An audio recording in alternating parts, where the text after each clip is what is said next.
S'agissant de Bosco Ntaganda et des pressions qui sont faites sur le gouvernement de la République démocratique du Congo pour son transfert, je dois dire que jusqu'à ce jour, la position du gouvernement demeure inchangée.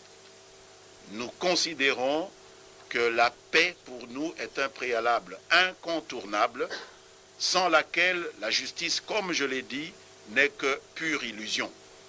Nous voulons pacifier le Kivu.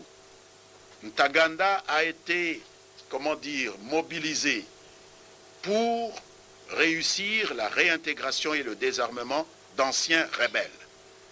Tant que ce travail n'est pas terminé, le gouvernement de la République démocratique du Congo n'ouvrira pas un autre dossier concernant Ntaganda. Mais le gouvernement réaffirme son arrimage au statut de Rome, puisqu'il est signataire de ce statut de Rome, tout en indiquant que ses priorités à l'heure actuelle sont d'abord de pacifier le pays et qu'après la réussite de l'opération de réintégration des ex-rebelles du CNDP, dans laquelle le général Ntaganda a été mobilisé par le gouvernement, nous n'ouvrirons pas le dossier de Ntaganda au regard de la CPI.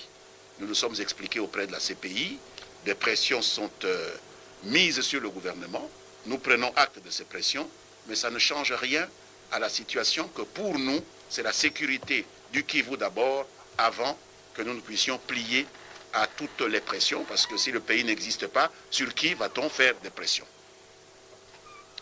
Et nous sommes assez surpris de constater que si vous examinez aujourd'hui l'album du général Ntaganda, c'est souvent les mêmes qui font pression sur nous, qui figurent en bonne place, qui lui rendaient visite lorsqu'il faisait le coup de feu contre les FARDC, qui s'embrassaient avec lui, qui faisaient un pas de danse de bienvenue avec lui. Ce sont les mêmes qui aujourd'hui, parce qu'ils collaborent avec les FARDC, trouvent cela inacceptable. Nous ne comprenons pas cela. Pourquoi hier avoir collaboré avec lui et aujourd'hui, alors qu'il collabore dans le bon sens, on désarme des gens.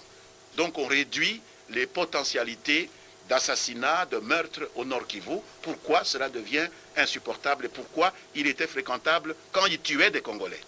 Ça, c'est une question à laquelle notre gouvernement et notre opinion n'ont pas encore trouvé de réponse.